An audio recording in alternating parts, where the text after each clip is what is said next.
বললেন মানজারা কবরি বাদা ওয়াফাতি ফাকান্নামা দারানি ফি হায়াতি।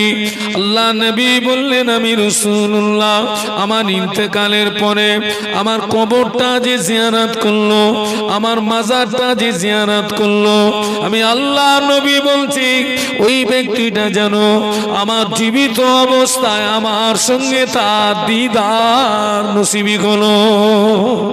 আল্লাহ নবী বললেন মানজারা কবরি ওয়াজাবাত লাহু শাফাতি। আল্লাহ নবী বললেন আমি রাসূলুল্লাহ আমার ইন্তেকালের পরে আমার কবরটা যে জিয়ারত করলো, আমি আল্লাহ নবী বলছি কাল কিয়ামতের ময়দানে কঠিন মুসিবতের সময় ওই ব্যক্তির জন্য সুপারিশ করাটা আমি রাসূলুল্লাহর পক্ষে ওয়াজিব হয়ে গেল। খাজা আজমিরি পীর উসমান হারুনি রহমাতুল্লাহ আলাইহিমা দুইজনে মক্কা থেকে হজের কাজ সমাধা করে মদিনা শরীফে গেছেন। আল্লাহ নবীকে সালাত দেবেন। ও আমার ভাইয়া, আল্লাহ নবীর মাজার মুকাদ্দাসের পাশে দাঁড়িয়ে দুইজনে নবীকে সালাম দিচ্ছেন। আসসালামু আলাইকা আইয়ুহান নবী ওয়া রাহমাতুল্লাহি ওয়া বারাকাতুহু। আসসালাতু আসসালামু আলাইকা রাসূলুল্লাহ। আসসালাতু আসসালামু আলাইকা হাবিবাল্লাহ। সালাম দেওয়া শেষ। আল্লাহ নবী মাজার মুকাদ্দাসের ভিতর থেকে যে সালামের জবাবটা দিয়েছিলেন খাজা আজমিরি রহমাতুল্লাহ আলাইহি, পীর উসমান হারুনি রহমাতুল্লাহ আলাইহি আল্লাহ নবী সালামের জবাবটা নিজে কানে শুনতে পেয়েছিলেন। আল্লাহ নবী সালামের জবাব দিয়ে মাজার মুকাদ্দাসের ভিতর থেকে বলেছিলেন ও বাবা মঈনুদ্দিন, মদিনার জমিনে তোমায় থাকতে হবে না বাবা, তুমি হিন্দুস্তানের জমিনে চলে যাও। আমি রাসূলুল্লাহ আমি হিন্দুস্তানের জমিনে কলেমার দাওয়াত দিতে পারলাম না, তুমি হিন্দুস্তানের জমিনে চলে গিয়ে আমি রাসূলুল্লাহর হয়ে কলেমার দাওয়াত দিতে শুরু করো। খাজা আজমিরি কাঁদতেছিলেন, ইয়া রাসূলুল্লাহ আমি মদিনাতে এসেছি, আমার মনে বড় আশা, আমি আপনাকে সালাম দেব, আপনার মসজিদে নামাজ পড়ব, আপনার মাজার জিয়ারত করব, আমার হৃদয় ঠান্ডা হবে, কলিজা ঠান্ডা হবে। হুজুর আপনি কেন আমাকে হিন্দুস্তানে চলে যেতে বলছেন?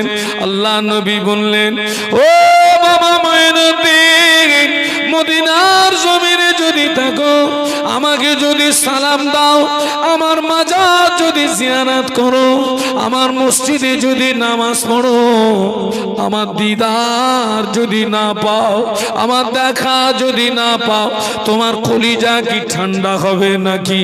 না ইয়া রাসূলুল্লাহ, আপনার দিদার যদি না পাও আমার কলিজা ঠান্ডা হবে না। আল্লাহ নবী বললেন ও বাবা মঈনুদ্দিন, আমার দিদার যদি পেতে যাও হিন্দুস্তানের জমিনে গিয়ে আমি রাসূলুল্লাহর হয়ে কলেমার দাওয়াত দিতে শুরু করো। আমি আল্লাহ নবী কথা দিলাম, আমি মদিনার জমিন থেকে আমি তোমাকে হিন্দুস্তানের জমিনে দেখা দেব। খাজা আজমিরি রহমাতুল্লাহ আলাইহি এই হিন্দুস্তানের জমিনে এসে কলেমা প্রচার শুরু করলেন।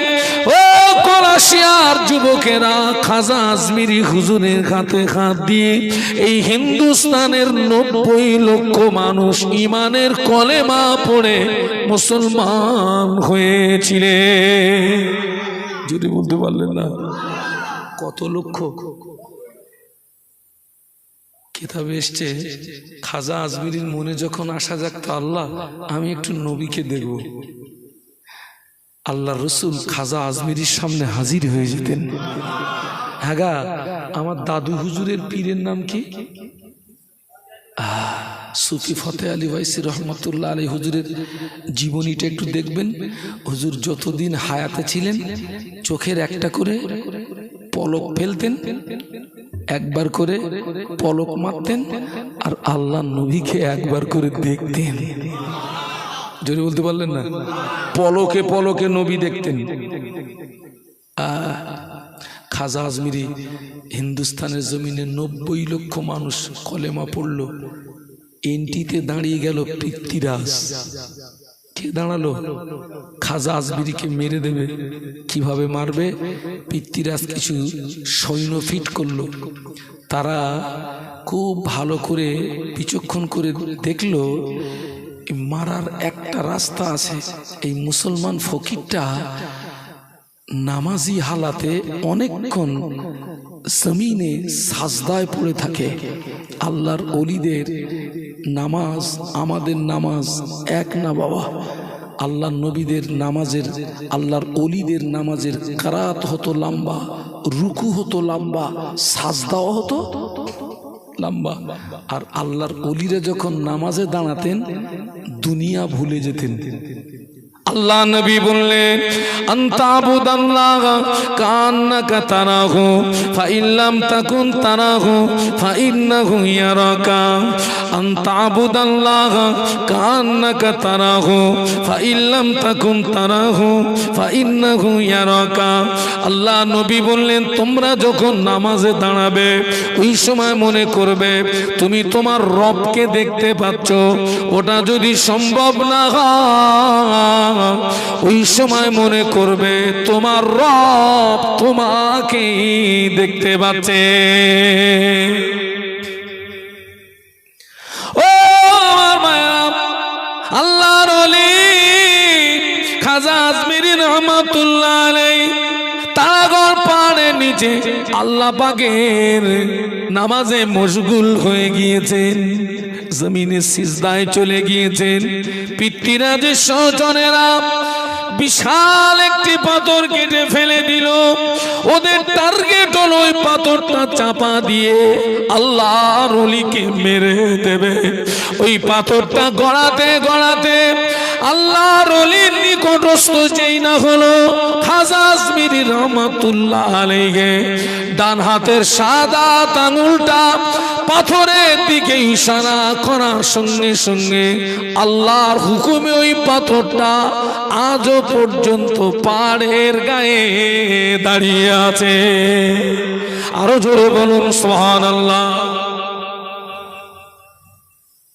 এটা হচ্ছে ওলির কারামাত।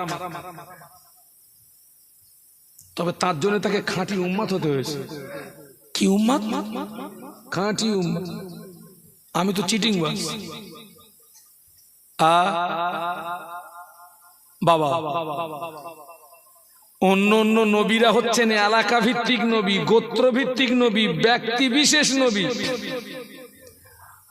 আর আল্লাহ কোরআন শরীফের মধ্যে বলেছেন ওমা আরসালনাকা ইল্লা রাহমাতাল লিল আলামিন। সুবহানাল্লাহ বলবেন না? আর আমরা সূরা ফাতিহার ভিতরে কি পড়ি? আলহামদুলিল্লাহি রাব্বিল আলামিন। আলামিন বহু বচন, এক বচন আলম। আল্লাহ হলেন আলহামদুলিল্লাহি রাব্বিল আলামিন, আর আমাদের নবী হচ্ছেন রহমাতাল লিল আলামিন। সুবহানাল্লাহ বলো। আমাদের নবী রহমাতাল লিল আলামিন। আল্লাহ নবী আসলেন। আল্লাহু আকবার। নবীর যুগটাকে ইউরোপের ঐতিহাসিকরা মূর্খের যুগ হিসাবে আখ্যায়িত করেছিলেন, বর্বরতার যুগ, অন্ধকারের যুগ। কেন ওই যুগটাকে অন্ধকারের যুগ বলা হতো? কেন? এই জন্য বলা হতো ওই যুগের মানুষেরা এক রবকে ভুলে গিয়ে তারা শত শত দেবদেবীর উপাসনা করত।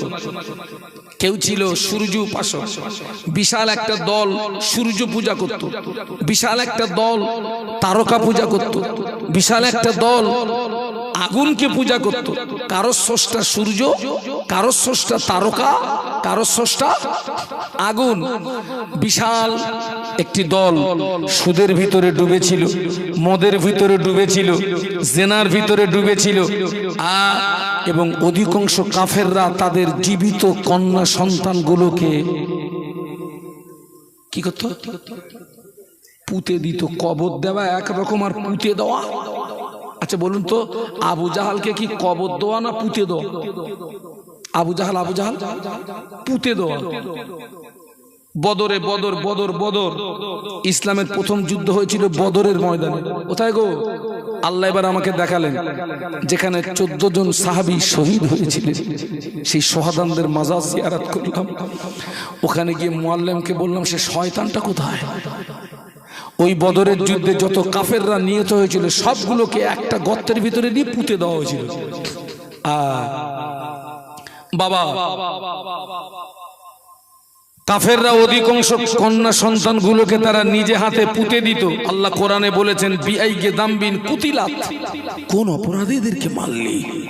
ঠিক এইরকম করুণ পরিস্থিতিতে আল্লাহ বিশ্বনবীকে পাঠালেন। বিশ্বনবী মায়ের গর্ভে আব্বাকে হারালেন, 6 বছর বয়সে মাকে হারালেন, 8 বছর বয়সে দাদুকে হারালেন। বিশ্বনবী দাদুজি ইন্তেকালের পরে দেখাশোনার দায়িত্ব নিলেন চাচা আবু তলেব। আবু তলেব হলেন ওই জমানার কাবার মোতাওয়াল্লি, যিনি হচ্ছেন হাসিম বংশের নেতা, একজন সম্মানীয় ব্যক্তি। আবু তলেবের তত্ত্বাবধানে থাকাকালীন বিশ্বনবী 40 বছর বয়সে নবুয়ত পেলেন। একটু সুবহানাল্লাহ বলবেন না? একটু মহব্বতে বলুন। 40 বছর বয়সে নবুয়ত প্রাপ্তির পরেই তিনি 3 বছর গোপনে গোপনে আত্মীয় স্বজন বন্ধু বান্ধবের কাছে আল্লাহর একাত্মবাদের দাওয়াত পৌঁছে দিলেন। নবুয়ত পেয়ে 3 বছর গোপনে গোপনে, 3 বছর পরে তিনি প্রকাশ্য ময়দানে নামলেন। মক্কাবাসী পড়ে নাও লা ইলাহা ইল্লাল্লাহ মুহাম্মাদুর রাসূলুল্লাহ। এই ওয়াজ বুঝবেন? এই লা ইলাহা ইল্লাল্লাহ এর বাংলা মানে কি? কি আল্লাহ?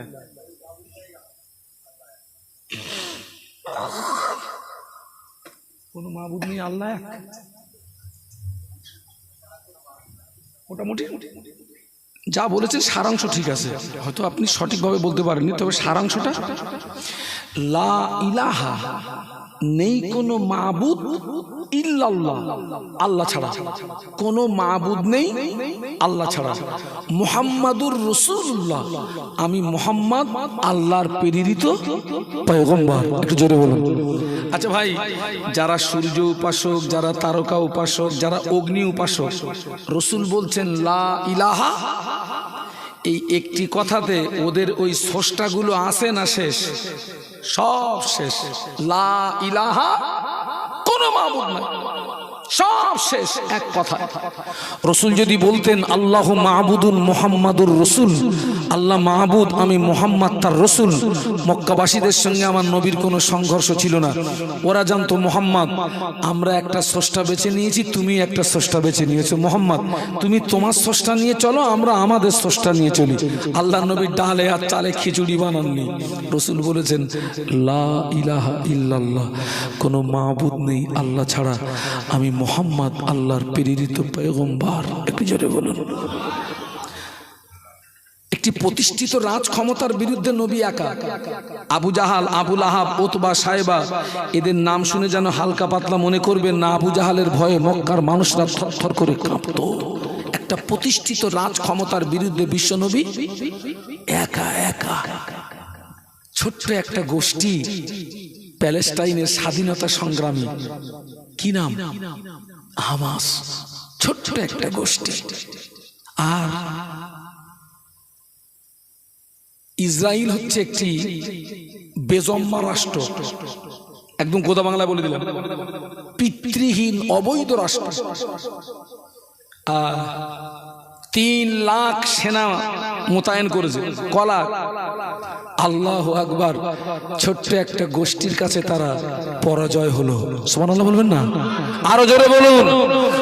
আমি কোন একটা সংবাদ মাধ্যমে ইসরায়েলের কোন একজন সৈন্য বলতে বাধ্য হয়েছে, আমার যেন মনে হচ্ছে ইসরায়েলের একজন সৈন্য বলছে, আমার যেন মনে হচ্ছে গাজায় অপারেশন করতে গিয়ে আমি যেটা দেখেছি, আমার যেন মনে হচ্ছিল হামাস গোষ্ঠীদের সঙ্গে ফেরেশতারা কাজ করছে। আরো জোরে বলুন। ছোট্ট একটা গোষ্ঠী, এরা তো ন্যায়ের পক্ষে, অথচ এদেরকে বলছে জঙ্গি। মূলত জঙ্গি কারা? কারা জঙ্গি?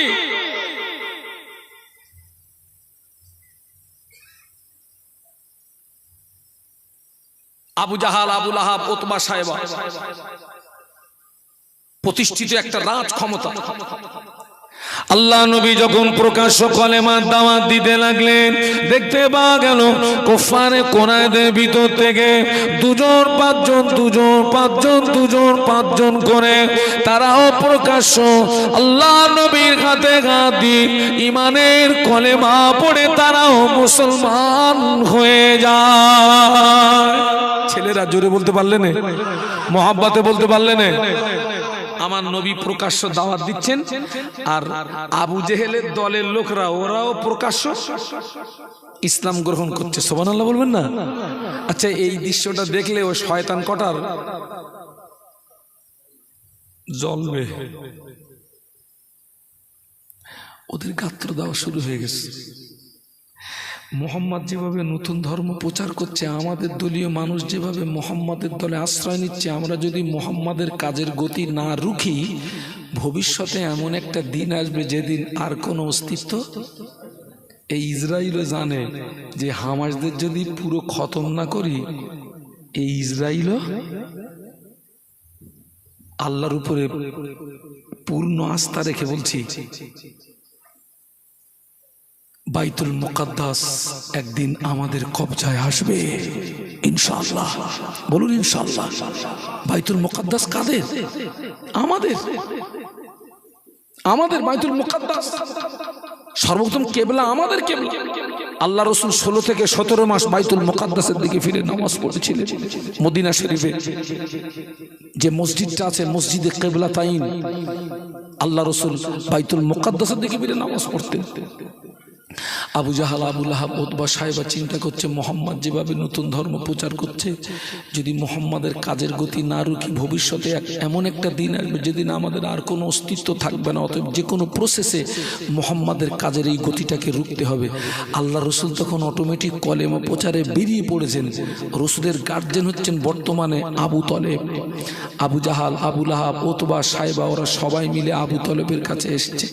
আবু তলেবকে এসে বলছে, ও আবু তলেব, তুমি তোমার ভাইপো মুহাম্মদকে বলো, তোমার ভাইপো যদি মক্কার নেতা হতে চায়, আমরা তাকে নেতা বানিয়ে দেবো। তোমার ভাইপো যদি মক্কার সবচেয়ে বড় ধনী হতে চায়, আমরা তাকে ধনী বানিয়ে দেবো। তোমার ভাইপো যদি মক্কার সবচেয়ে সুন্দরী নারী পেতে চায়, আমরা তাকে সুন্দরী নারী দেবো। তবে শর্ত হলো কলেমা প্রচারটা যেন না করে। বলুন তো, নবী কার দেওয়া দায়িত্ব পালন করছেন? একটু জবান খুলে বলবেন না? আর একটু জবান খুলে বলুন। ওরা দেবে 3টে, নেবে একটা। কি কি দেবে ওরা? আমার নবীকে নেতা বানিয়ে দেবে, আমার নবীকে ধনী বানিয়ে দেবে, আর আমার নবীকে সুন্দরী। এই 3টে বিষয়ের উপরে কিন্তু এখন পুরো দুনিয়াটা চলছে। আপনি লক্ষ্য করুন, ওই 3টে বিষয়ের উপরেই তাম পৃথিবী চলছে। এই যে মারামারি, কাটাকাটি, যুদ্ধ কেন? আমি নেতা হব, আমি ধনী হব, আর যদি রাত্রিরে সুন্দরী সুন্দরী নারী। এখন তো নারীর যুগ ভাই। কত মসজিদের ইমামও নারীর কেলেঙ্কারিতে পড়ে গেছে। আমার মতো কত হুজুরও ধরা পড়ে গেছে। নারী এমন একটা খাতারনাক জিনিস। ওরা বলছে, আবু তলেব, তোমার ভাইপো আমাদের দাবি মেনে নিয়ে কলেমা প্রচার বন্ধ করে তো ভালো, যদি না করে আমরা তোমাকে হুইপ জারি করছি, আজকের থেকে তোমার ভাইপোকে আর জায়গা দিতে পারবে না। ওরা জানে মোহাম্মদের পাশে খুঁটি হিসাবে কাজ করছে আবু তলেব। এইটার যদি ভেঙে দিতে পারি তো মোহাম্মদকে জব্দ করা, আজকের থেকে আর জায়গা দিতে পারবে না। যদি তুমি এর পরেও জায়গা দাও, আমরা তোমার বিরুদ্ধে যুদ্ধ ঘোষণা করব। আবু তলেব কাবার মোতাল্লি হলেও সমাজ বলে একটা কথা আছে না, নেই? আবু তলেবের ভয় লাগবে না? লাগবে না? আবু তলেব উভয় সংকটে, নবীকে জায়গা দিয়ে আমি কি করি। ওরা আবু তলেবকে হুইপ জারি করে বাড়িতে গিয়ে অঙ্ক কষছে, আবু তলেবকে যা বলে এসেছি সিদ্ধান্ত একটা নিতে হবে। আল্লাহ নবী কলেমার দাওয়াত দিয়ে বাড়ি ফিরলেন। আবু তলেব আমার নবীকে একটি নির্জন কক্ষে ডেকে নিয়ে বললেন, বাবা মুহাম্মদ, তোমার জন্য খুশির সংবাদ। আল্লাহ নবী মনে করলেন কোন বেঈমান বেদির মনে হয় ইসলাম গ্রহণ করেছে। বাবাজি, ভাবি একটা কাফের যদি ইসলাম গ্রহণ করে আল্লাহ নবীর বুকটা যেন 50 হাতের মতো লম্বা হয়ে যেত। মোহাব্বতে বলতে পারলেন না? একটা কাফের যদি ইসলাম গ্রহণ করত নবীর মনটা বুকটা আনন্দে ভরে যেত। চাচা জান কি খুশির সংবাদ। ও বাবা মুহাম্মদ, মক্কার বিশিষ্ট ব্যক্তিরা আমায় বলে গেল তুমি যদি মক্কার নেতা হতে চাও তারা তোমায় নেতা বানিয়ে দেবে, ধনী হতে চাইলে ধনী বানিয়ে দেবে, সুন্দরী নারী চাইলে নারী দেবে, তবে শর্ত হলো বাবা কলেমা প্রচারটা করা যাবে না। আল্লাহ নবী বলেছিলেন ও চাচা যান, চাচা যান, চাচা যান, আপনি ওদেরকে বলে দিন যদি ওদের দ্বারাতে সম্ভব নয়, ওরা যদি আমার এক হাতে আসমানের চাঁদ এনে দেয়, অপর হাতে যদি আসমানের সূর্য এনে দেয়, ও আমার চাচা যান, যদি ওদের দাঁড়াতে সম্ভব নয়, ওরা যদি আমার এক হাতে আসমানের চাঁদ এনে দেয়, অপর হাতে যদি আসমানের সূর্য এনে দেয়, তথাপিও মুহাম্মদ আল্লাহর দেওয়া দায়িত্ব কলেমা প্রচারটা বন্ধ করতে পারবে না। আরো জোরে বলো। ওরা আমাকে নেতা বানাবে, ধনী বানাবে, সুন্দরী নারী দেবে, মামুলি ব্যাপার। যদি ওদের দ্বারাতে সম্ভব নয়, এক হাতে আসমানের চাঁদ অপর হাতে আসমানের সূর্য যদি এনে দেয়, তথাপিও মুহাম্মদ আল্লাহর দেওয়া দায়িত্ব থেকে এড়াতে পারবে না। বলুন, এর নাম নবী, এর নাম কি?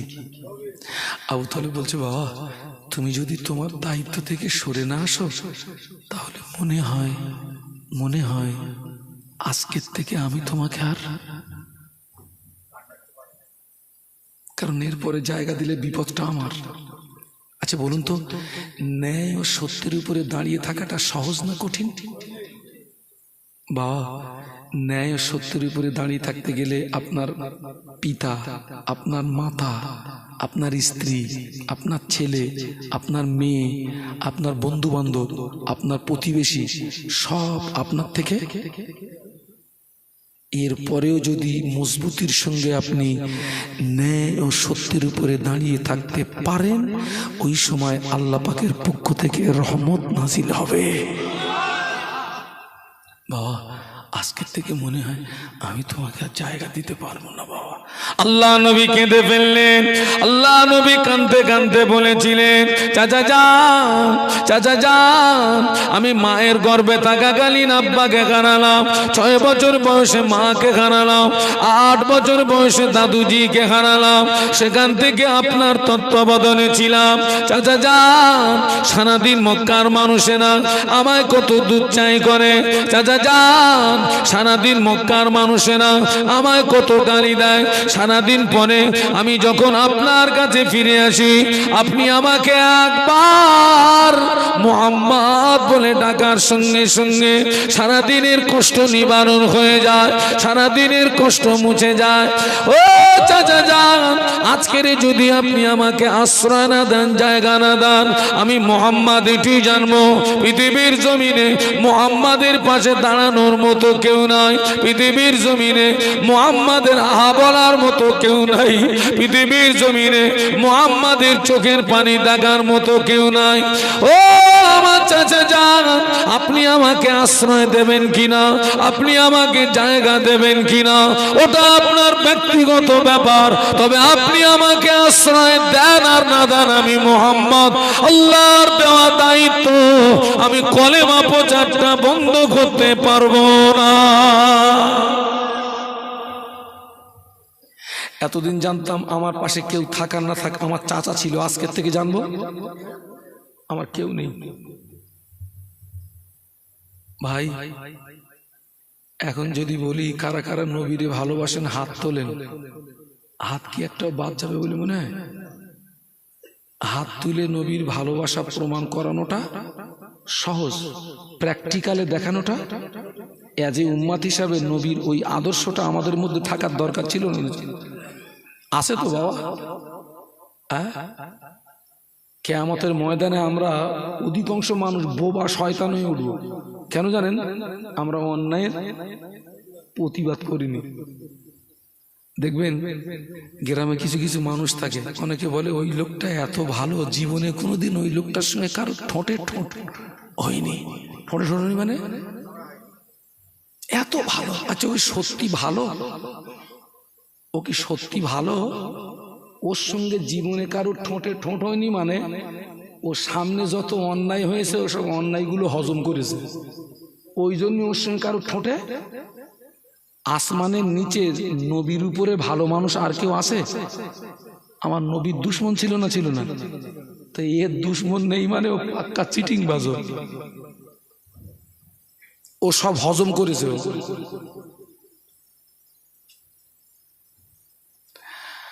যতই হোক ভাইপো তো, আল্লাহ রসুল যে এই কথা বলেছেন, চাচা যান এতদিন জানতাম আমার পাশে কেউ থাকা না থাকা আপনি ছিলেন, আজকের থেকে জানবো। আবু তলেব কেঁদে ফেলেছে, একটু সুবহানাল্লাহ বলবেন না? আবু তলেব ভাইপো তো। আবু তলেব কাঁদতে কাঁদতে বলেছিলেন, বাবা মুহাম্মদ কষ্ট নিও না বাবা, দুঃখ নিও না বাবা, রোনাজারি করো না বাবা, যা আমি তোমায় হুকুম দিয়ে দিলাম, যেটাই তোমার ইচ্ছা সেটাই তুমি কলেমা প্রচার করো, যেটাই তোমার ইচ্ছা সেটাই তুমি কলেমার দাওয়াত দাও। আবু তলেব যতদিন পৃথিবীতে জীবিত আছে দেখে নিতে চায় মক্কার কোন শক্তি মুহাম্মদকে ক্ষতি করতে পারে। ওই দিনে বিশ্বনবী কান্না ভরা চোখে হেসে ফেলেছিলেন। একটু মহব্বতে বলা যায় না, আজকের থেকে তোমাকে খোলা অর্ডার দিলাম, যাও।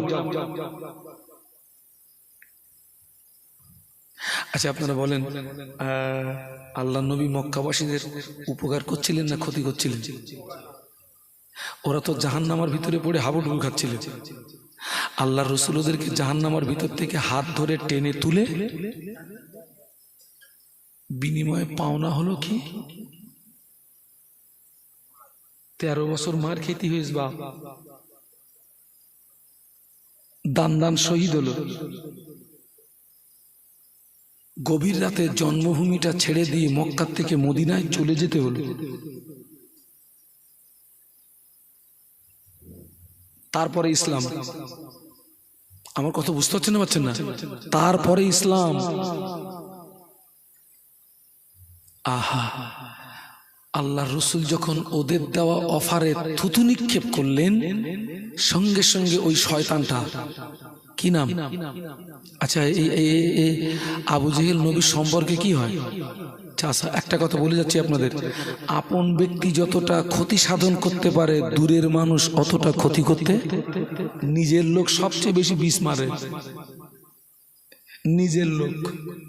আর একটা কথা বলে যাচ্ছি, জীবনে কোনো ব্যবসা যেন ভাগে করবেন না।